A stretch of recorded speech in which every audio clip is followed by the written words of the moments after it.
Welcome everybody back into Nerd Sesh. As always, I'm Carson Forever, and alongside me is Logan Camden. And today we are joined by none other than the Matthew Sponhour. You'll know him from his TikTok, Corporate Sponhour, among others. You'll know him, of course, from the Stay Hot podcast with Theo Ash and Bladen Kirk, and you'll know him from a trivia episode that we did with him and Theo over the summer. So very happy to have you back on today, Matthew. How we doing?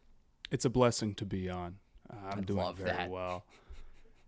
That is, first of all, Logan, you should open every episode like that by telling me that it's a blessing to be here.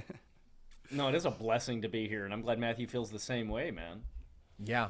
All right. Well, unfortunately for the teams that we are going to be talking about today, they are not so blessed. We're doing a little NBA panic meter here because a lot of teams that we had high preseason expectations for are struggling a bit out of the gate. So we're going to get a gauge of how concerned we are about that long term for these teams, whether it really is ringing alarm bells or if it's something that we expect them to work through. So we'll start with the team that has struggled the most just to win basketball games, especially since making their blockbuster move for James Harden.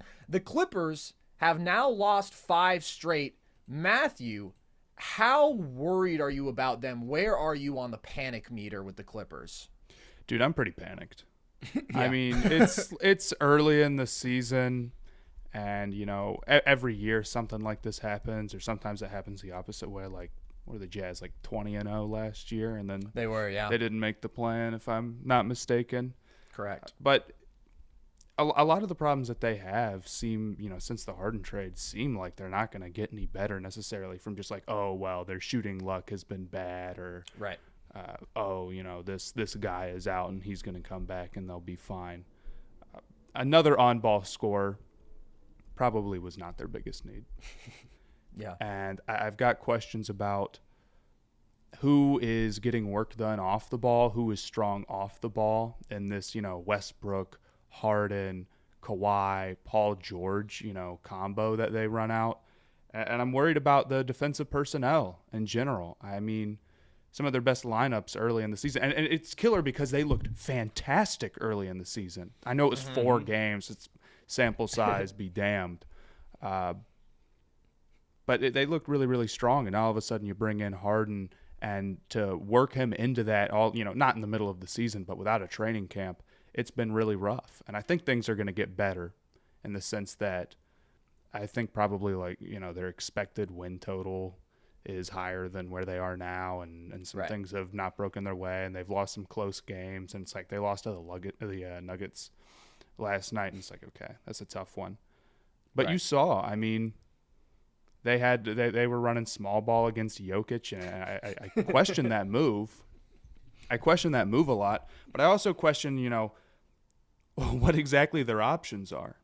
You know, it's sometimes you don't have the right tools to deal with stuff, more so than like a coach is just being stupid necessarily. And it gets to the point, I mean, I don't know if you saw, they were running like the same play over and over and over and over in crunch time. It's like, dude, you can't make things that easy on Jokic and Mike Malone. So yeah. I think there's a lot of core problems. I think their depth, and we say this about every contender, I think their depth is really questionable. I'm worried about the defense. I'm worried about the fit offensively.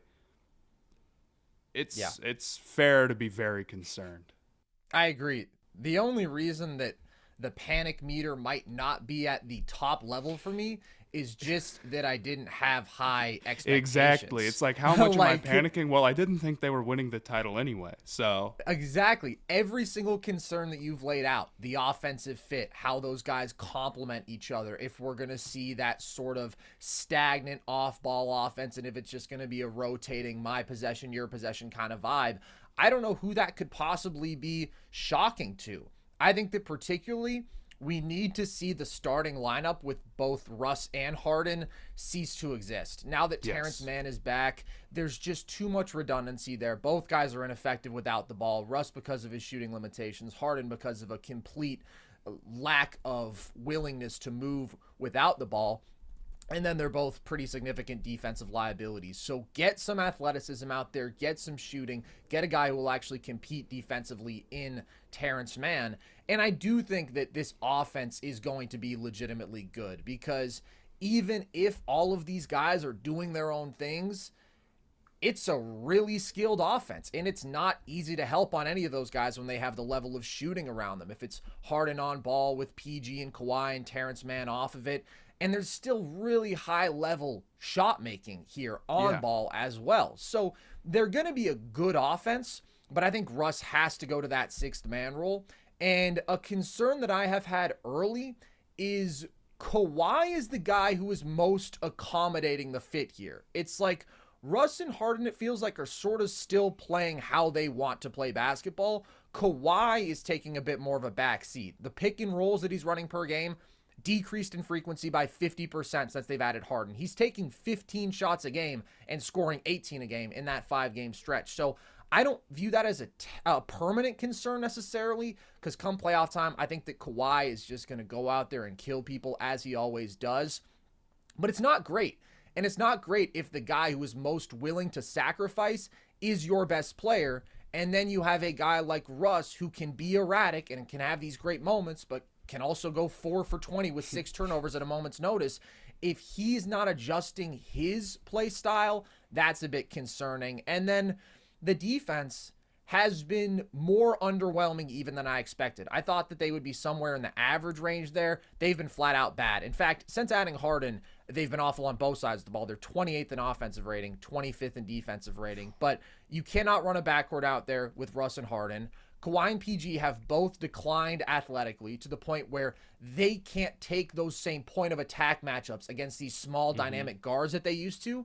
And at the same time, neither of them are these super big athletic wings who can offer real help on the back line as those secondary rim protectors. So you're just missing some key pieces defensively to really make this thing work. And Zubac protects the rim well, but he can't guard in space. So there's just a lot of separate things to attack here. And I think you hit on the exactly right point, Matthew, when you talk about the Clippers going small against the Nuggets. That, to me, isn't a sign of Ty Lue's incompetence. That's just a sign of desperation. That's a sign of, hey, we don't like how we match up with Zubac out there, and also they don't match up well without him. But I still think you can't possibly go small against Jokic. Like, if you don't send a second defender, he is guaranteed to score. If you do send a second defender, he's going to pick you apart. And you see, they can even weaponize the attention without him touching the ball. Like, if it's an off-ball screening action and he starts to curl around, so many defenders are keyed in on him. Reggie Jackson gets an easy drive off of a look like that. When they try to front him, he's too big. He still completes the catch, and then he just immediately finds Aaron Gordon under the bucket in the dunker spot. Like, you're turning to gimmicks at that point. And holding them to the standard of you should be able to beat the Nuggets is obscenely high. Frankly, I don't see anybody out west who has a good chance of doing that. But there's issues on both sides of the ball here. And when they made this trade for Harden, I said they're still my 5th team in the West. And I think that that's how I feel right now.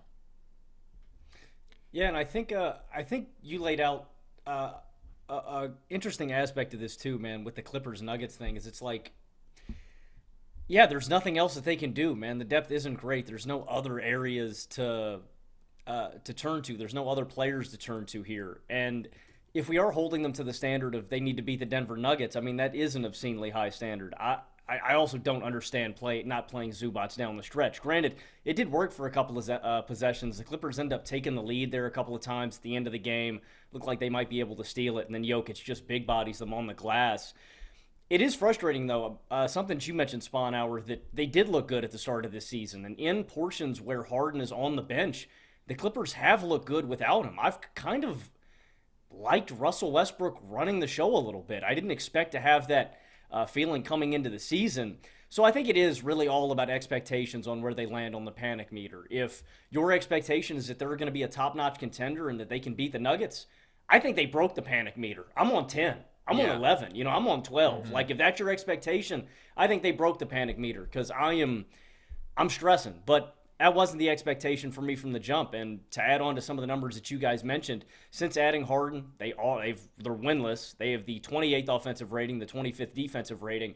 And when we look at that lineup specifically that you mentioned, Carson, with Westbrook, Harden, PG, Kawhi, and Zoo, we've got 5 games, 58 minutes together. They have an offensive rating of 90, a defensive rating of 104.1, and a net rating of negative 14.1. I think that's a reality. I mean, there is not enough ball to go around. They struggle to mesh well together. There's not a ton of great depth. And to stress on what you guys mentioned, I don't think Harden is what they needed. I don't think they needed another on-ball guy. I think they needed another high-impact wing. Like Terrence Mann wasn't back yet. Norman Powell is now shoved to the bench when I think Norman Powell plays a really imperative role for floor spacing alongside guys like Kawhi and PG.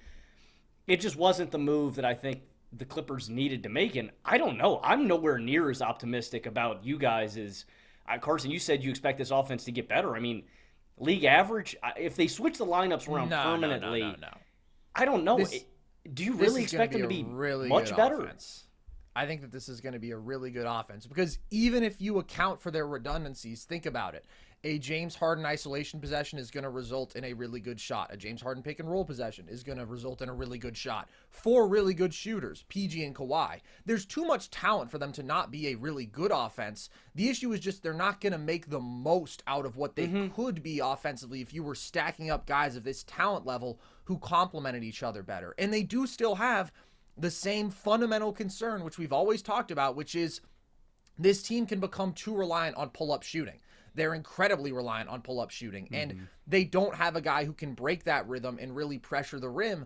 Russ, yes, to some extent, but how much do you want him in a super high-volume role? I still have concerns. In Harden, we saw it last year, really struggled to get to the rim, really struggled to finish around the rim, so it's just not the optimized fit, but there's still a lot of talent here. Yeah, and going back to what you were saying about the lineups and how, it's not his fault. It's not Ty Lue's fault. I feel the same way about like Bickerstaff with the Cavs last year. That's what really made me start feeling like that, where you get in the playoffs and you're like, why is the spacing like this? Why is the lineup like this? What are you doing? It's like, dude, who's on the team is who's on the team. Exactly. Yeah. And I think I'm pretty anti-small ball in general. I think there's times for it, but ultimately, like, you can't rely too heavily on it because eventually you're just going to run into a team that is going to be able to put out 5 guys who have great skill sets who also are tall. Because the reason for going small is like, okay, we need, this skill set at the 5, but we don't have somebody who's big. Right. There's guys who do have those skill sets and are big. So yeah.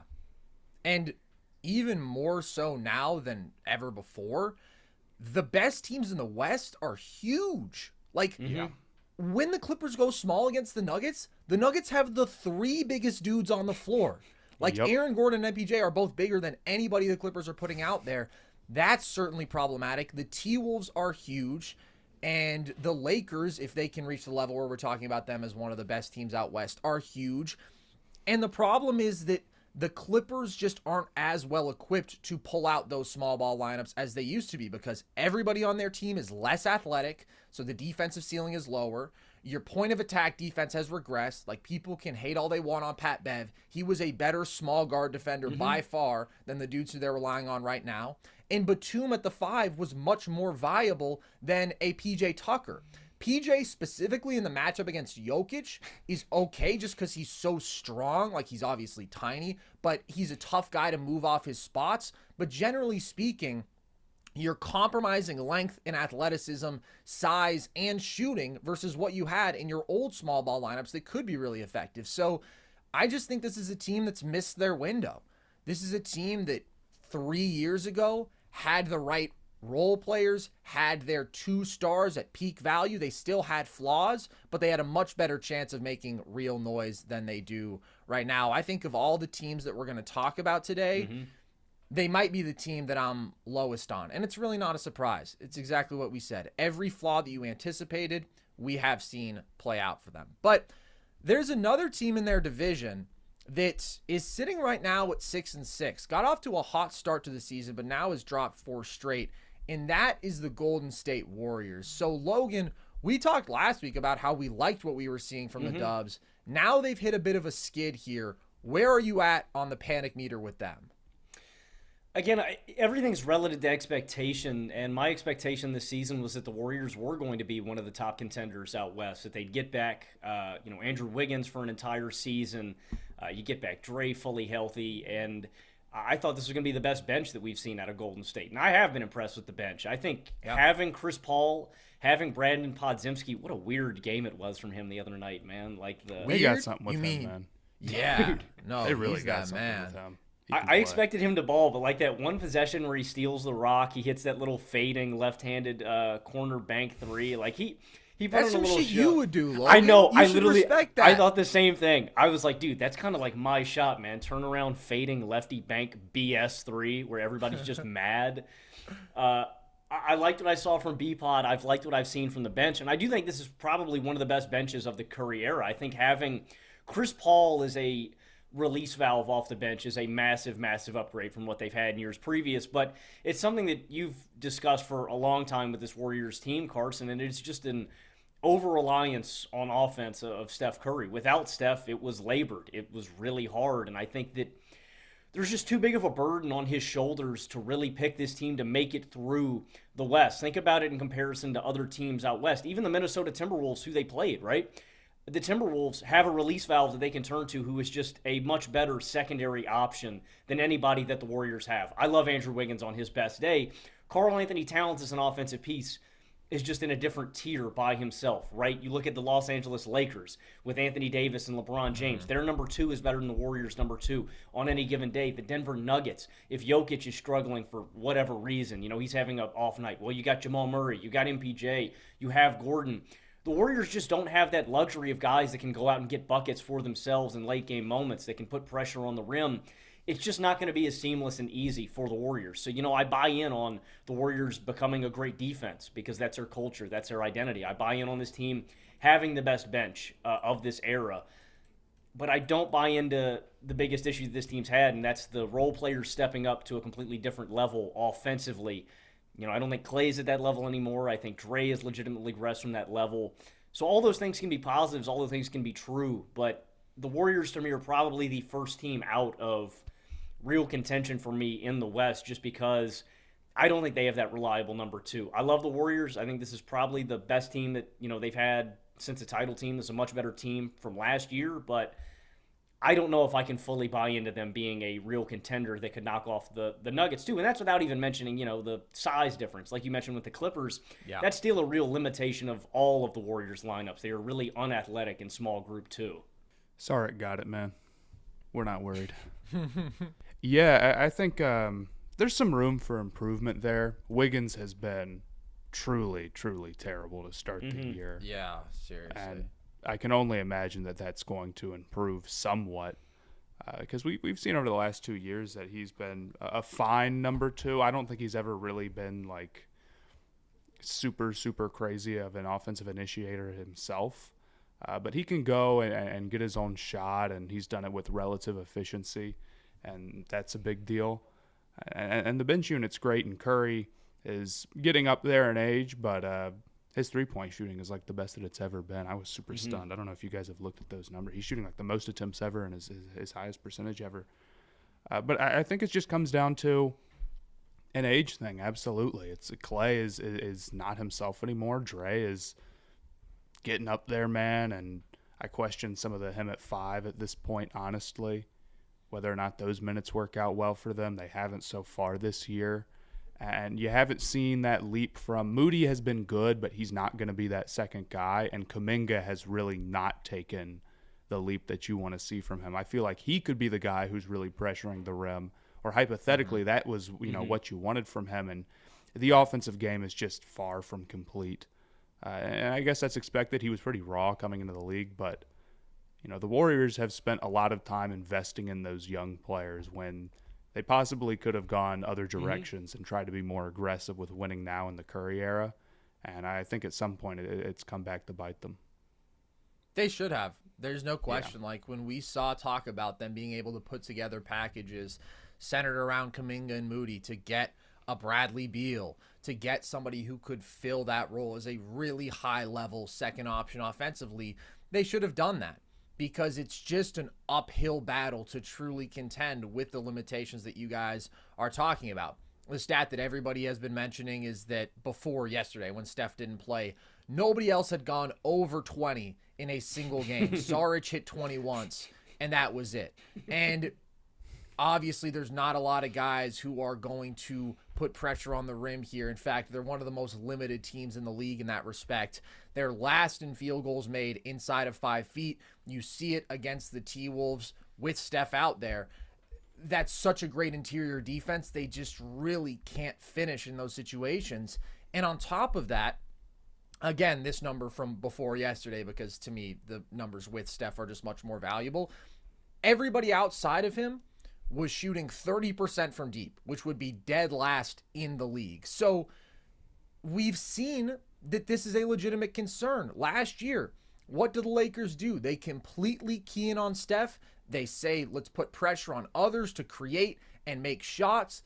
They say, all right, if you're going to trot out these 2 big lineups, we're going to see if we can capitalize on your offensive congestion if you are not skilled enough out there offensively. And it worked enough for them to win that series. And when Wiggins cannot hit a shot, that's a serious problem. He's also taking more mid-range looks and fewer threes this year, which is a bit of a concerning tendency just given his history, and he's clanging all of them. So I think that they need to do a better job of getting Wiggins quality looks around the rim. If it's attacking mismatches out of the post, if it's making sure that he is doing the most that he can as a cutter. I just think as an on-ball creator, he's limited, and he's really, really struggling to shoot it all right now. And the Klay issue, I think, is complicated because is his shot selection good? Not at all. Can he attack the rim at this stage in his career? Not at all. Is he a good offensive number 2? I would say no. At the same time, I feel like every year we have this Klay is washed conversation, and the reality is Klay is erratic. Klay is as hot and cold as any NBA star of our lifetimes. Like, do you know what his offensive stat line was through 11 games last year? 14.7 points per game on 35% from the field, 33% from deep. He's actually started this year better. That's what happens when your entire shot diet is contested jumpers. But he's such a great shot maker that over time, the averages are going to make him still a very good offensive player. So it's frustrating that he can't get anything for himself, but I think things are going to get better from where they are right now. But if we're talking about them winning a title, I think that is where the lack of creation alongside Steph is too much of an issue. At the same time, I saw a great stat from Automatic NBA on Twitter yesterday, and it was that if the rest of the Warriors outside of Steph had shot an average percentage on open shots this year, they would go from being 10th in offensive rating to 3rd in offensive rating. And that's just the impact of Steph Curry. When these guys around him are doing their jobs in terms of knocking down open catch and shoot jumpers, which we know Andrew Wiggins is capable of doing at a close to 40% clip, which we know Klay is one of the best ever at doing, then they should be a damn good offense. And when you pair that with what I think is definitely the best second unit of Steph's career with the Warriors, that's why I'm still optimistic. All of their struggles have been with the starting 5. When those guys play together, they have a negative 14 net rating. They've been outscored with basically all of them on the court. But the second unit, they're super positive in terms of their plus minus with all those dudes on the court. CP can't really make a shot right now, but he's so clearly a great fit for the second unit. He commands the game so well. That stuff will even out. And then Moody's doing his job at a high level. GP2 is just such a winning player to have off the bench. Pods is the man. He's a seamless fit offensively. I want to see more Trace Jackson-Davis, but he's been good in his minutes. He brings a dimension of athleticism and rim protection and legitimate passing IQ to this team. Saric is a great addition. Like, the totality of what they did in this offseason is really impressive. And if you look at last year, and if you just look at the historical precedent, the thing that has killed the Warriors has been the non-Steph minutes. Last year in the playoffs, they were plus 47 with him. They were minus 49 without him. That right there was the difference. They couldn't put together a capable second unit. And now I think they have a really, really good one. So I share the same concerns as you guys. That second creator. I think that in terms of size and athleticism, they are still outmatched by the best teams in the West. But when I look at everybody outside of Denver, this is a theme of today. Everybody has major flaws. Like, it would not shock me at all if the Warriors were in the Western Conference Finals. Wouldn't shock me if the Lakers were there. Wouldn't shock me if the Suns were there. Wouldn't shock me if the Clippers were there. It would surprise me. It definitely wouldn't shock me if the Timberwolves were there. It wouldn't shock me if the Thunder were there. The only team that would shock me is if any of those teams beat the Denver Nuggets. So I think I'm higher than you guys on the Warriors relative to the rest of the West. But part of that is just I think everybody has real blemishes in the conference besides Denver. I think they do have real issues, man. But you make a good point, Carson. I don't know. There's a defensive culture and identity, like you guys mentioned. I think if Wiggins can get back to a regular level, there's definitely a path. And let me ask you guys this: do you think it's better than the team that won the title 2 seasons ago? No. I do not, because I don't think so. I think Wiggins and especially Poole were playing at such an unbelievably high level throughout that run. You were never going to get that again from Jordan Poole, and I still don't think we can expect that from Wiggins. Will he get better? Yes. Is he going to be playing at a level where we're like, is this guy the best perimeter defender on the planet? And he wasn't actually having a great shooting run, but offensively he was weaponizing his athleticism at a high level. That, to me, was the biggest difference, how great that top 6 was. And I just don't know that you can expect that same level from this group, even though the bench is better. Yeah, I would agree. I think that this is a good basketball team. I think that they're a flawed basketball team. And I'm with you, Matthew. The age is a reality. Like, these guys aren't at their best. Outside of Steph, who I think is still playing unbelievable basketball, top 3 player on the planet kind of guy. Before we move on from the Dubs, let me ask you this. Zach LaVine is hitting the market, it would seem. Do you think the Warriors make any sense as a destination for him? What do you got to give up money-wise? I think you're giving up Clay, and then I think Clay. you're giving up Kuminga and picks, pretty much. I'd think about it. I'd really think about it. Yeah.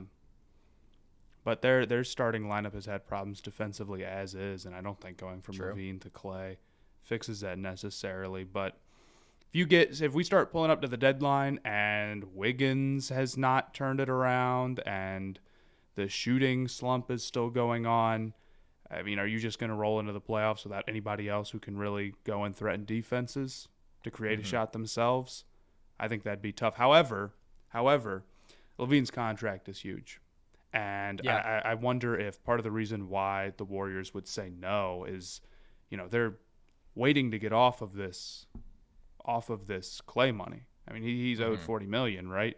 And they've been in the luxury tax forever. And now with the new CBA, it's even more limiting to be in the luxury tax. I don't think any team has ever paid more money than them.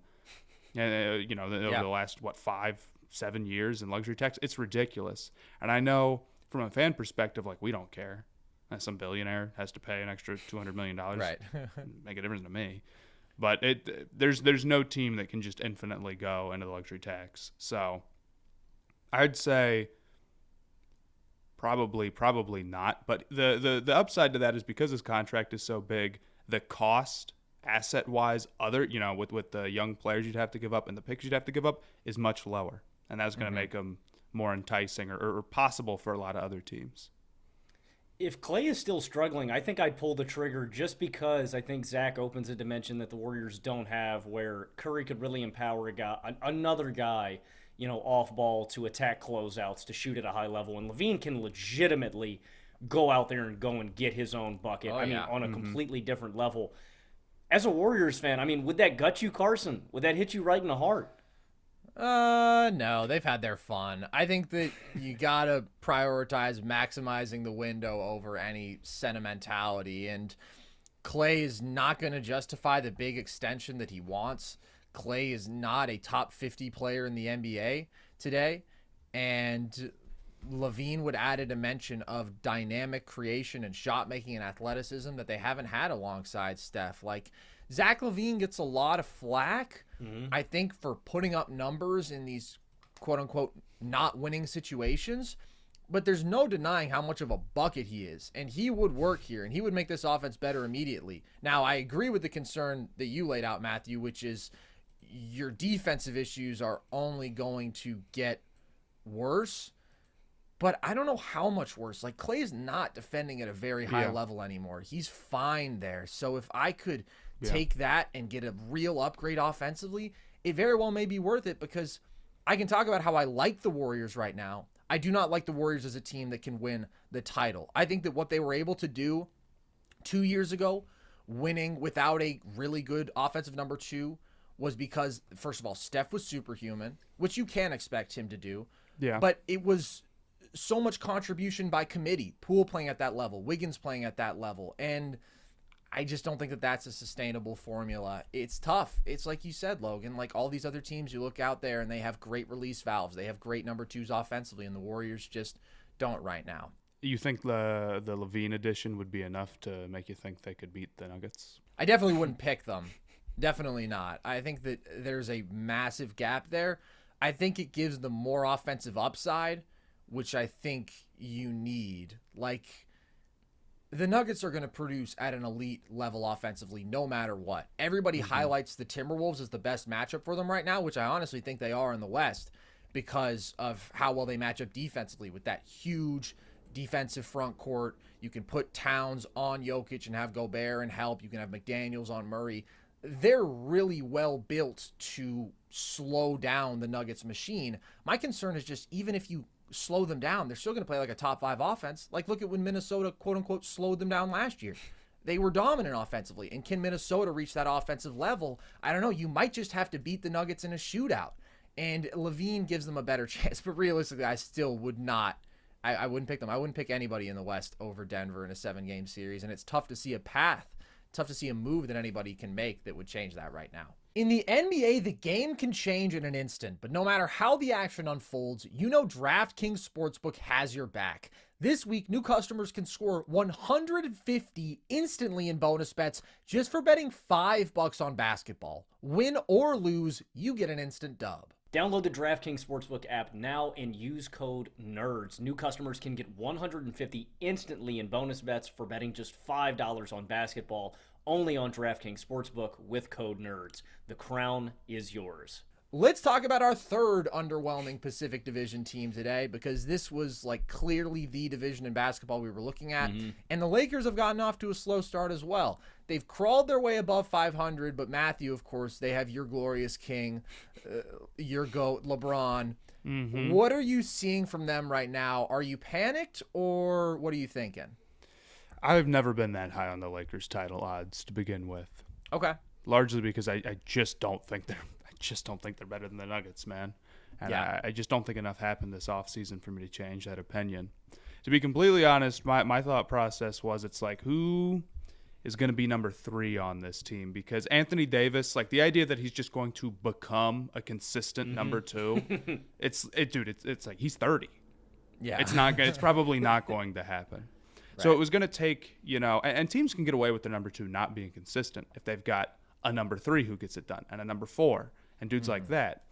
And D'Angelo Russell is very, very up and down, and Reeves has gotten off to he's recovered a little bit, but he was off to a terrible start.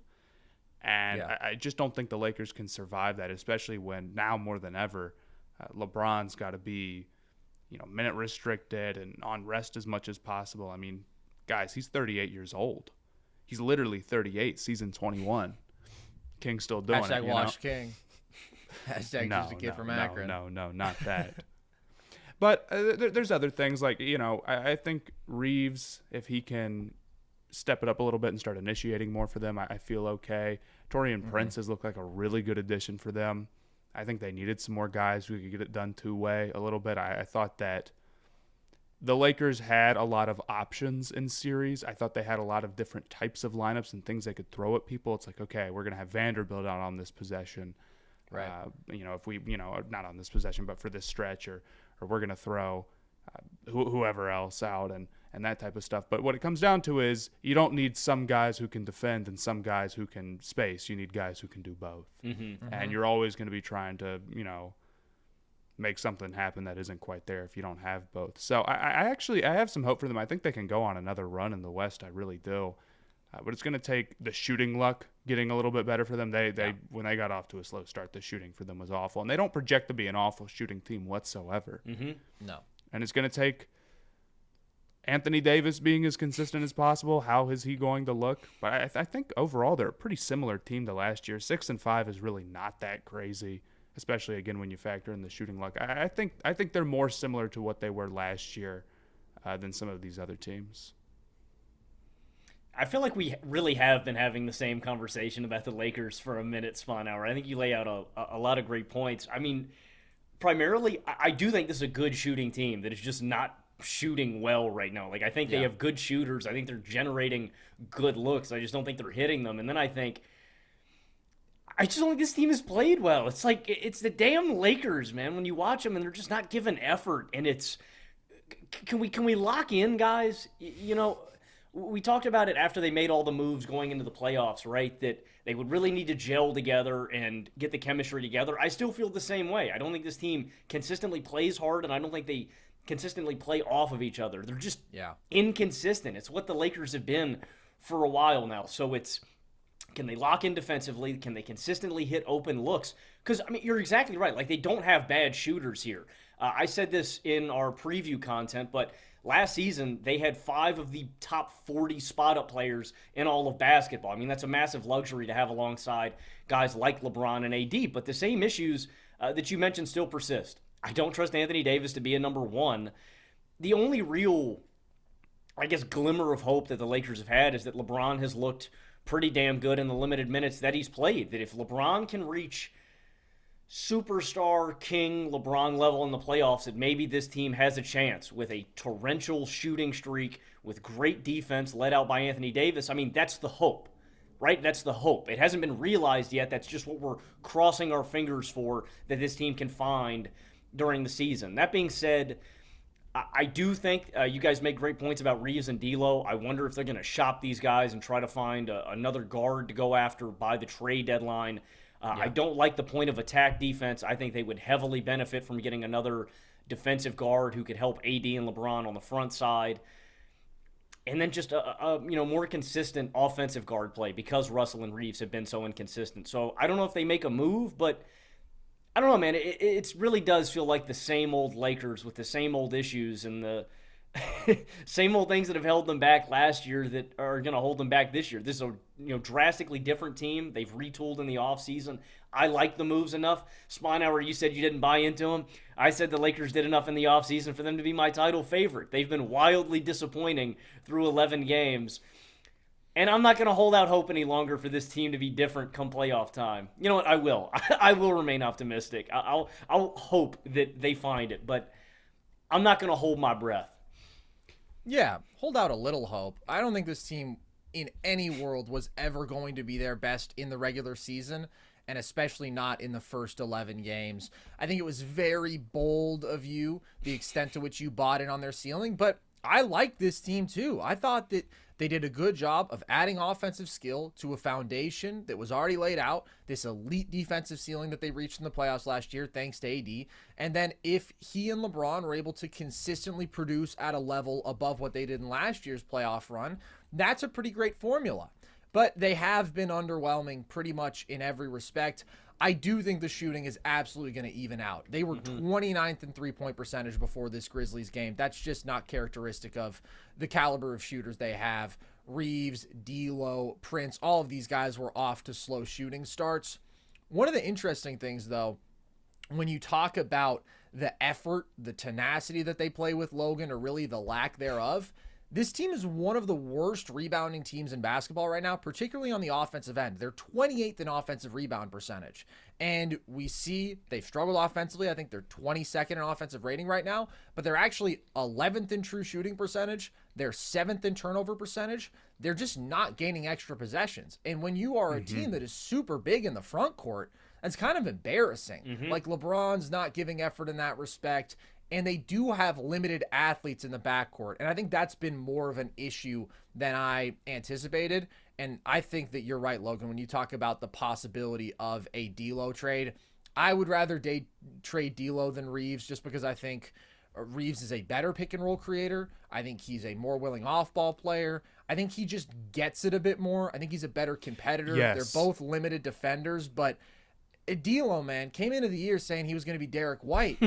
He's been D'Angelo Russell. Like, he's doing everything that he's always done. Stuff. There's never an off switch with it. There's No. got to be a couple of just terrible shots a game. It just has to be that way.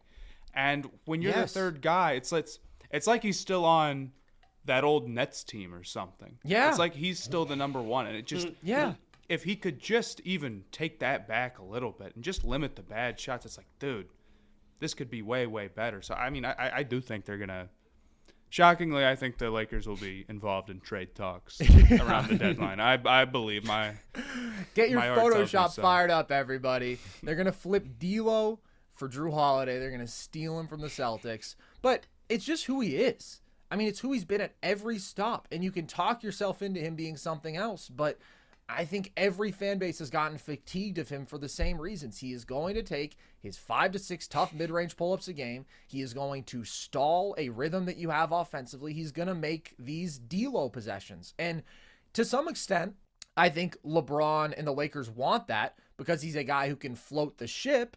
If LeBron doesn't want to have to run 15 pick and rolls a game and try to score 30 a night and create at the level that he used to. But there's a balance there that I think he overstays his welcome in, and he ends up overexerting himself. And I mean, thank you. Defensively, his effort this year has been so disappointing, dude. Like, we've actually seen D'Lo in his career have decent defensive stretches. There was a time in Minnesota 2 years ago where you said, hey, this guy's really long. He's big for a guard. He's got good enough instincts when he's tapped in. He can be okay there. And when he said he was going to be Derek White, I thought maybe we'll see that D'Lo. And what we've seen instead is D'Lo dying on screens, D'Lo with his hands down in a relaxed defensive position all the time. And it's just the ego. I don't think you can overcome the ego with him. And it feels like if they could turn him somehow, he's not an asset. But if you could work some voodoo magic, and they also don't really have picks to attach. But if instead of him, it was a good point of attack defender who could really shoot, not necessarily a guy who needs to create, because I think that Reeves can bring that secondary creation with LeBron, I would feel much better about them as a basketball team. I mean, is there a way they could bring Alex Caruso back? Oh, my God. I mean, if they can, that would be great. Man, they really should not have let him walk. No. That's got to be – it's not the worst front office decision. You know, in the last 5 years, there's been a lot of bad ones and, you know, trades involving picks. But that's the one that probably makes the least sense. Like, I mean, he got signed for nothing. You knew he was a key player. I think that the Bulls are probably going to get better offers for Caruso than what the Lakers can give him, unless they really love that 2029 pick, which there's potential that they do. But it's not bad. And I guess you wouldn't have to give up D'Angelo Russell to get him. And maybe that's how the Lakers look at it. And because I don't think the Bulls would want D'Angelo Russell, to be completely honest with you, unless they wanted him as tank commander, which I suppose if I was the Bulls, I'd take on Russell and say, go do your thing. He's going to put up big numbers and then try to flip him again down the line. Possible. But I just don't know what the options are out there for him right now outside of Caruso. And I guess that'll become more apparent as the season goes on. Maybe one of those Wizards guys or something. Yeah, Caruso would be great. And I will say, if anybody were to trade for D'Angelo Russell, I think it would probably be the Chicago Bulls. I think you could sucker. I mean, it's a new regime now, but they just have a tendency to go for guys who look cool. Like, that's kind of the entire identity of this team that they built. It didn't work out very well. So I still think this Lakers team can get a lot better. I think it's very promising that LeBron looks good, that he's found his shot again. He's actually taking the highest percentage of his shots at the rim since 2019. Wow, perfect. Almost 37% of his shots. So, like, he's being physical. And if you look at isolation situations, post-up situations, he's bullying dudes. And that's good because the LeBron that we saw last year was too reliant on a jump shot that just was not falling for him. And AD, he's doing what he does. Like, I don't think there's a path to him being this dominant offensive player. I think we can all agree on that. The outlier shooting run that he had in the bubble just made him a player that he was never going to be again offensively. but he's dominating defensively. He is covering up so many holes on this team right now. Everybody around him is just not doing their jobs. And the fact that they're even okay defensively is a testament to him. And I did like this offseason. I thought that they did a good job of adding pieces who fit at pretty low value. It's been sort of underwhelming. Gabe Vincent's been hurt. Christian Wood, who I love, Matthew, I'm a longtime Christian Wood enthusiast. He's been underwhelming offensively. I think that they should use him a bit more as a role man. He's basically just a spot-up guy right now. They're sort of making him into a wing, which, I don't know, he's a great athlete. Get him rolling towards the bucket a bit. But they've actually been way better with him on the floor, and that's because I think he's a good defensive fit in this front court. I think having a guy who rebounds really well, who's long, who's athletic, yeah, he's going to make some boneheaded moves every once in a while, but I think he's an upgrade over some of the Lakers' other options. So Absolutely. Yeah. he's protecting the rim well, like in a limited sample size this year. He's holding opposing guys 13% below their normal field goal percentage. So there is pieces here. And exactly what you said, Matthew, when you talk about them mixing and matching and having specific guys for specific matchups, that's something I've always loved about this depth. And I think that's something you don't really feel the effect of until it's a playoff series. Yeah. Until you say, okay, guess what? We can throw Jared Vanderbilt on Steph and make him work as hard as anybody in the league can make him work. That and AD in pick and roll. That's an unbelievable duo. Or you can say, all right, we need that extra offensive punch right now. Let's put Christian Wood out there. Rui is still balling. I think he could earn more minutes. Like, that's an asset. And it's an asset that we aren't really feeling right now. And this is just a low-effort team. This is not a great regular season team. I think we shouldn't have expected they would be. They still have upside. It's like we said with everybody. They're flawed. The whole West is except for Denver. But there's a chance that they could do something real in the playoffs still. Whatever happened to that Anthony Davis taking, what was it, 6 threes a game? See? Yeah, I mean, in the bubble, dude, he shot 50% from mid-range. He shot 37% on threes on solid volume. No, you saw that quote where they're saying we're trying to get Anthony Davis this year. Oh, we're yeah, trying to get him no. up to. I think he's averaging less than 1. I can't remember. I think he took like 3 in his first game and missed them all, and that was it. He's taken 8 threes this year. And by the way, that strategy didn't make sense. Like, I actually liked that last year. AD stopped taking threes. He's not a good three-point shooter. He had one good three-point shooting run. Like, keep him around the paint. Keep him to ideally finishing at the rim and keep him to those touch shots. That's what he does well. You don't need him to take 4 threes a game at 30% efficiency. So the AD jump shot leap is a myth, okay? It happened for one beautiful run in the bubble, and I think that's kind of it. Okay, let's talk about another team in the Pacific Division, that being the Phoenix Suns, who sort of fall into their own category here, and that tonight is actually the first time we're going to see them at full strength. It makes me sick. It's crazy. We're, only an eighth of the way through the season, but still kind of crazy to have 10-plus games without seeing them all together. But, Matthew, what have you thought of what we've seen from Phoenix so far? Where are you at with the panic meter? Well, it's really tough because, of course, the day of this recording, the night game is them full strength against the number 1 defense in the league. That would be awesome to see. Yeah. I guess I'm not that panicked because I think their number 1 problem is outside of Kevin Durant. When it's just him, it's like, okay, well, outside of that, their bench players, all the other guys they got, and they're not wrong for this, but all the other guys they got are not like creating their own shot whatsoever. Yeah. So it's been KD or disaster, essentially. But I think there's a lot. I think there's more hope. Some of their role players, like Eubanks, has looked pretty good, and Goodwin's looked pretty good, and Udah's hit some shots, and why can't I think of his name? Josh Okogie. Okogie's looked great. Yeah, so they've got some pieces around them. It just comes down to, how are these guys going to play together? How is the offense going to work? I think I have more hope for them being able to play off of each other than I do like the Clippers, for example. Devin Booker has really stepped up his playmaking, his passing overall, and I think that's going to be incredibly big for them. I think there's a real argument that he's their best player, not Kevin Durant. Oh, he is. Yeah, so it's I still have some hope. I guess I question maybe if their role players really stack up with the Nuggets, but until we see them with all 3 of their guys full strength, what the rotation of them looks like, how are they staggering them. It's tough to make an assessment. If I came up here and I told you that, yeah, I'm totally panicked about the Suns because they're 500, without, a lot of games from their best guys. I think people would think that's ridiculous, and rightfully so. Yeah. Dude, I completely agree with you, Matt. And even more so, like, I'm really confident in the Suns moving forward. I like all the moves they made in the offseason.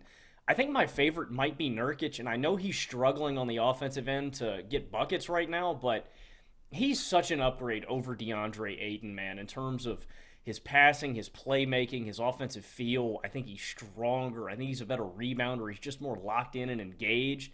And I like the acquisition of Beal. I'm really intrigued, like you guys, to see what we get with all the role players and all the star guys together.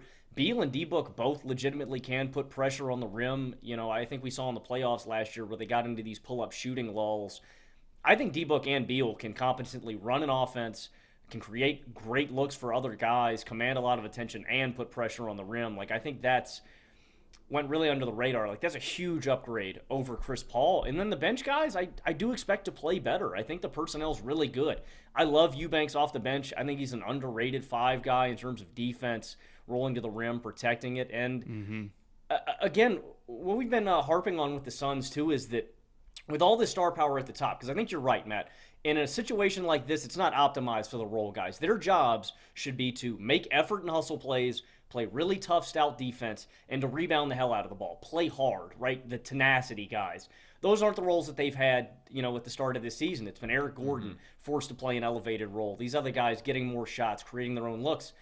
That's not their jobs in the best situation here. With the stars, they can focus on doing the little things while the stars go out there, serve buckets, create looks for other guys, and I think they will. The Suns, I don't know, man. The Suns might be number 2 for me out west behind Denver. I'm trying to figure out who that team's going to be.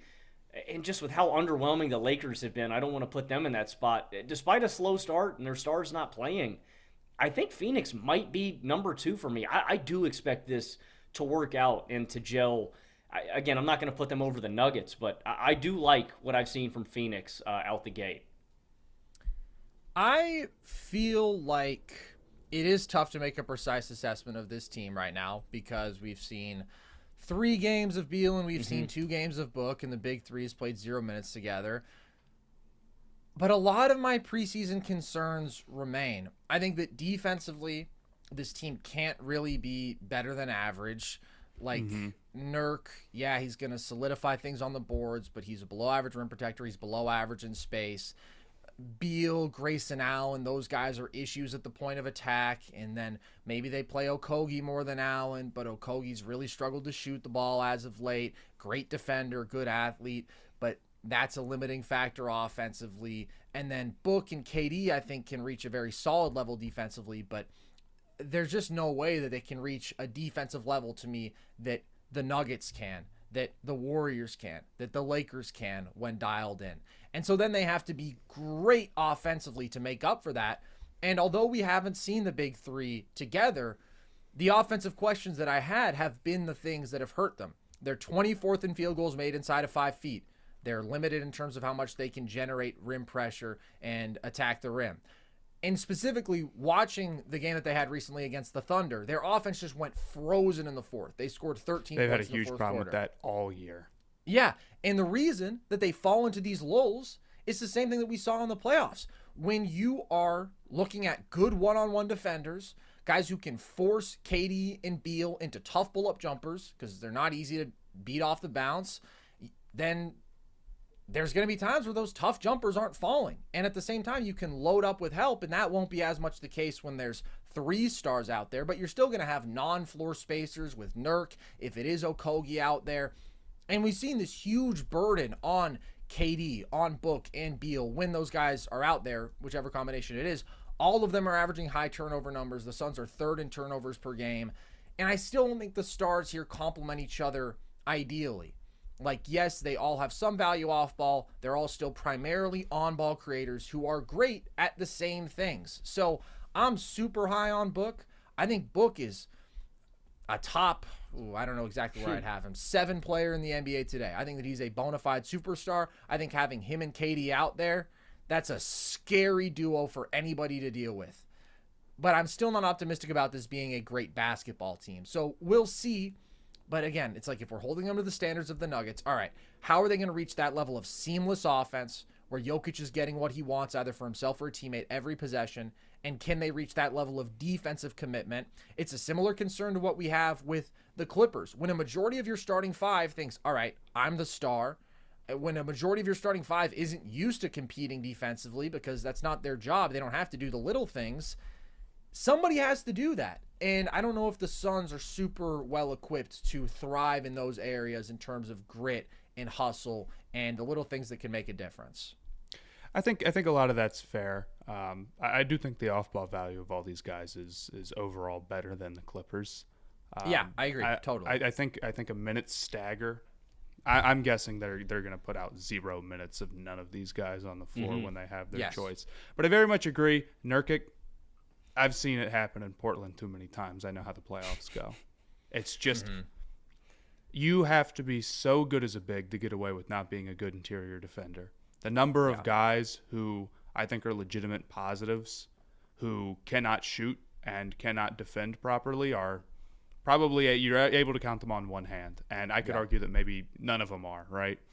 So I question that in the playoffs a lot.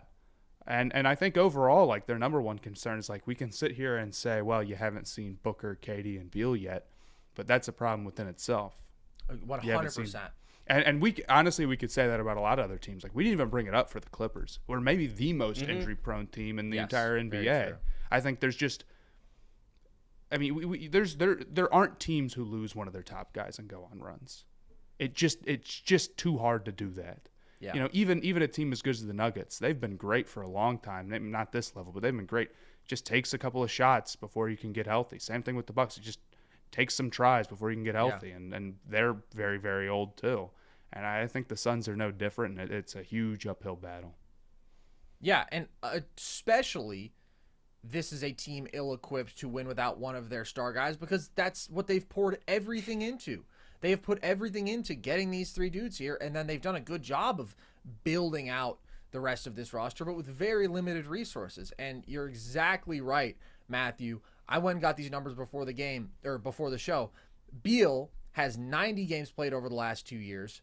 Book missed 30 last year. KD has consistently been missing about half of the regular season games for the last few years. So it's a massive, massive concern. And if one of those guys is down, then all of the issues that we have seen up to this point are undeniable. There's no question about if the third guy helps overcome them because you're dealing with two guys and role players who aren't going to reach the highest levels of impact. And you mentioned the Bucks is one of those teams that has had the pieces in place maybe, but they've had a lot of issues with health since their title run. Logan, how concerned are you about them sitting at 6-4 right now? I'm at probably a 5. I expect and anticipate the Bucks to figure out most of their issues. I think the biggest issue by far has been their point of attack defense and depth. They have been pretty abysmal defensively to start out the year. I believe they're bottom 20 in defensive rating. Let me pull it up exactly. They're 25th in defensive rating. 116 right now. They've been okay offensively. I think it's going to take some time for them to fully gel together. I feel a lack of chemistry and flow with this team, and I feel like that's natural with a new superstar, with a new head coach. I still don't feel like they're utilizing Dame and Giannis together enough. You know, I would legitimately just spam pick and roll like I was playing 2K or something like that with those two, man. Dame has not been great to start out this year. He's 23, 4, and 5 on some pretty poor shooting. Again, I anticipate them figuring it out offensively. When you have two top 15 players, they draw fouls at a high level, they complement each other. And again, they've been doing this without a lot of Chris Middleton. Middleton's been on a minutes restriction, 19 minutes per game, on 11, 4, and 4 a night. Offensively, I expect them to figure it out, but I am concerned about their point of attack defense. Dame is not a good defender. I think there's a lack of high-quality point of attack guys down the roster. And I think this is probably the worst depth that Milwaukee has had. They lose Jay Crowder. He's going to go under the knife, apparently, get surgery. That's an imperative, a very important depth piece for these guys to have. They're probably only 8 or 9 deep. I think this probably means you're going more Andre Jackson Jr. minutes. I like him a lot. I think he's a good defender, a really good defender, actually. So I guess give him more burn. But my primary concerns are just defense for this team and depth. And I don't know if there's anything that the Bucks can do right now for them to leapfrog the Boston Celtics for me. There's just a different defensive ceiling and offensive ceiling I see with that team. Now, again, they've got 2 top 15 guys. They've got a really great third option in Chris Middleton, but I don't know what the Bucks can do right now for them to take over that top spot in the East, for me, over the Boston Celtics. I just think Boston clears them in every facet. Absolutely, Boston feels a lot more well-rounded right now. I mean, guys, you've got the dude who finished second in Defensive Player of the Year voting and Giannis on the team, and the point of an attack defense is just so terrible that it entirely doesn't matter right now. I mean, the whole talk about Malik Beasley being sort of the take the hardest matchup. Oh, God. That's paraphrasing the coach himself. It's insane that was a game plan going in, and I'm incredibly worried about it. On the flip side, there is virtually no way that Dame plays this bad or shoots this bad. Is he under 30% from 3 right now? Yeah. Yeah, okay. So it's hard to say that that's the reality for them, but as far as like perimeter one-on-one matchups, I mean, it's not going to get better for them. Unless they make a move, but I mean, I don't think anybody's asset chest is more empty than theirs right now. I feel like they kind of emptied the tank. So, and then again on top of that, they're very, very old. Dame is very old. Giannis is getting up there. Middleton. We haven't seen a healthy Middleton in a long, long time. Middleton's not only old, but I have real questions about whether or not that ever is going to get back. And then Lopez, I mean, is he 36, 37? 35. So, yeah, it's some pretty major concerns. The perimeter defense did not get just masked up by great interior, rim protection and help. And I'm not 100% sure what they can do about it. I think they're going to be very good, but I'm not 100% sure that the flaws that have showed themselves are necessarily going to just become better outside of Dame playing better and gelling offensively more. If we are talking about the panic meter in terms of how disappointed, how concerned we are relative to expectations, the Bucks very well may be number 1 for me, just because I was the highest on them of any of these teams by a good margin. I thought the Bucks were going to go out there. I thought they were going to be every bit the caliber of the team that Denver is. I thought that Dame was the perfect solution for their biggest issue offensively.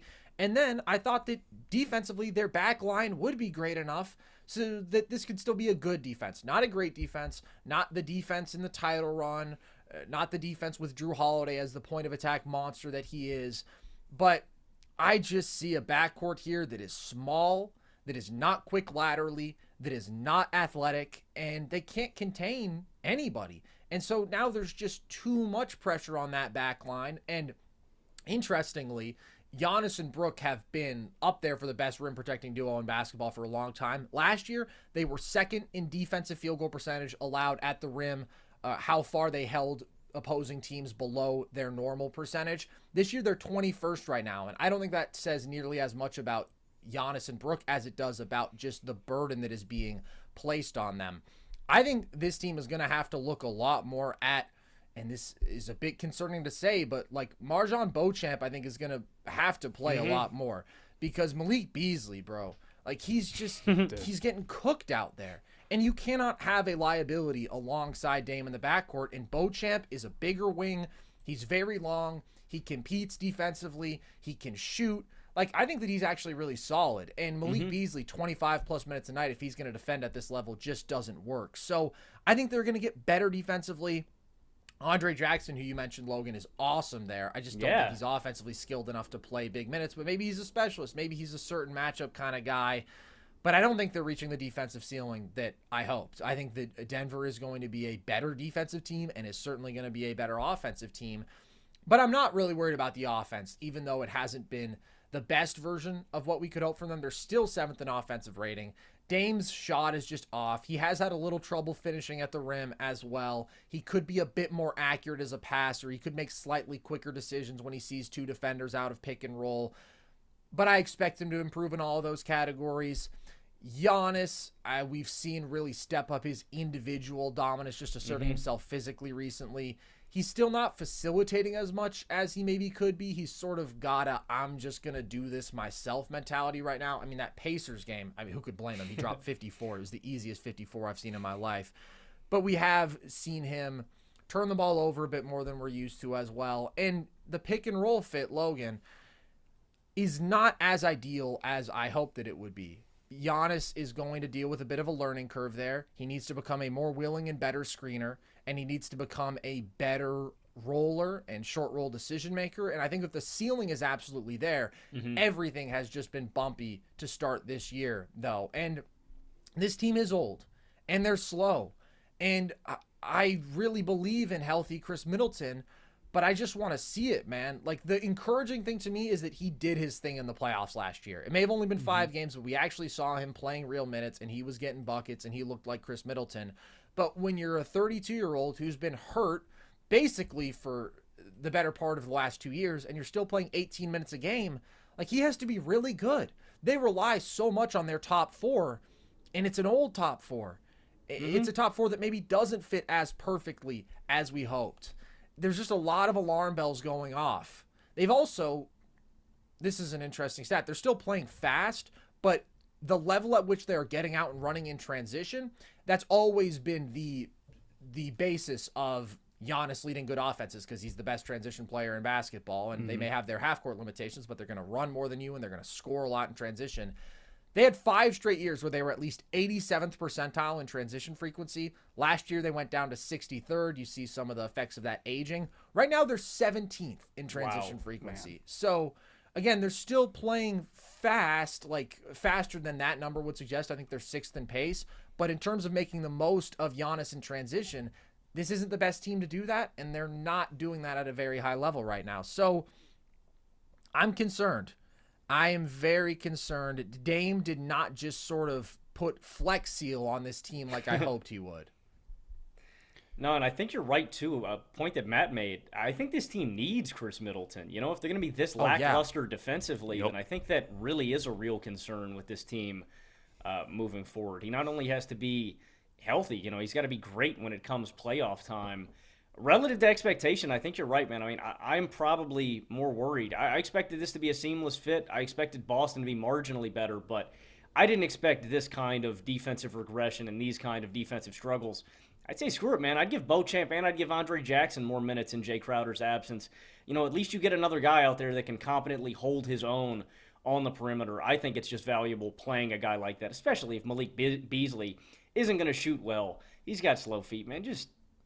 Man, pack him up, man. Sit him on the bench, bro. Malik, just cut his minutes, man. Give him to Andre. Yeah, I guess that's the whole idea. You know, it's Dame, please fix the half-court offense, and until that happens, the Dame trade's going to be really, really ugly, and I expect it to happen to some extent. Obviously, like it's going to get better. They're going to gel better. I'm very confident in it, but yeah. Right now, you're kind of just seeing the problems that would arise from a Dame trade, and none of the positives. Yeah, that's very true. Okay, I think in a vacuum, we're all probably lowest on the Clippers out of all of these teams that we've discussed today. Is that fair to say? Yep. Okay. If we were to judge this, though, in terms of relative to expectations, who are you guys most concerned about out of all the teams that we've mentioned? Probably Milwaukee. I think so. I think it is the Bucks for me. All right. Well, gentlemen, we are seeing eye to eye. I mean, the Warriors I view as like a team that's going to be a tough first round, you know, then maybe, you know, with a real shot to get to the second depending on matchup.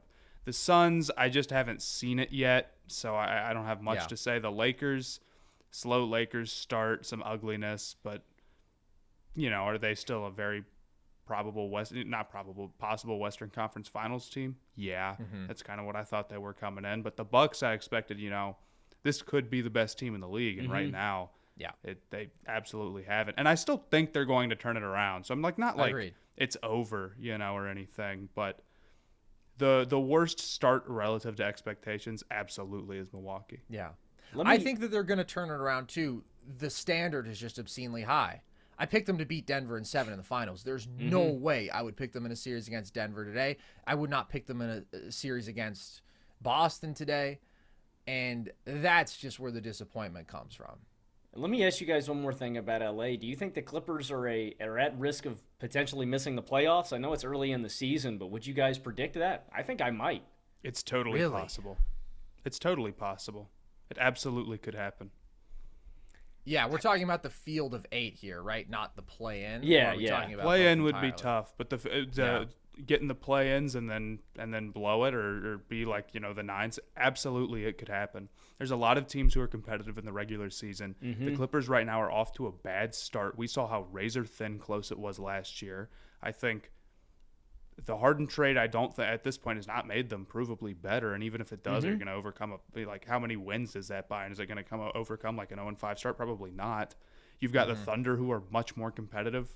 They didn't make the playoffs last year. Absolutely, absolutely, it's a risk. And on top of that, how many games were we getting out of Paul George?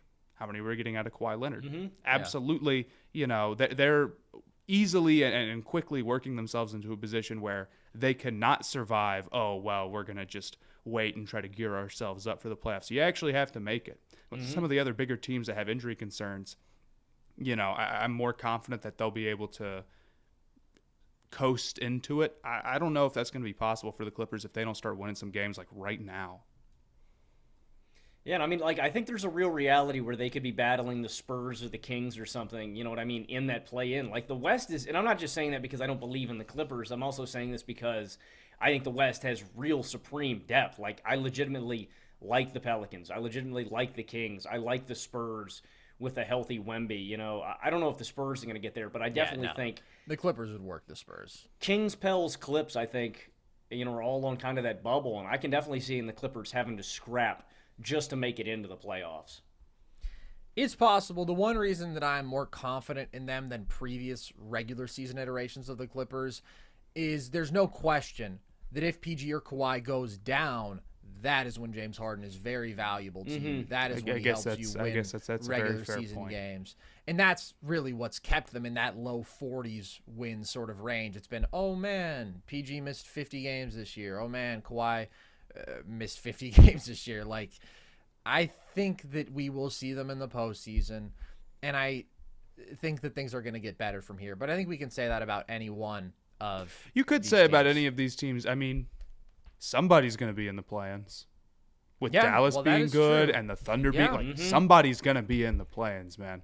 It's deep in the. I mean, right now the play-ins is Suns, Pelicans, Warriors, Lakers.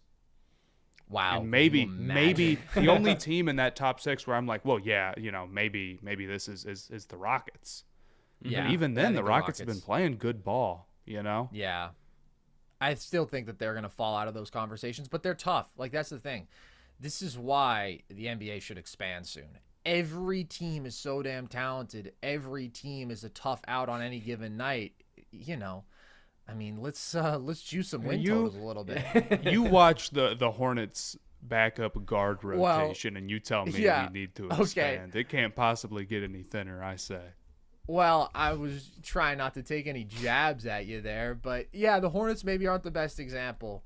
I do agree. I mean, and how much of a lock does it feel like it's going to be Seattle and Vegas right now, man? Mm-hmm. Why would it be anybody else? Yeah, it has to be. I mean, those are such obvious major markets.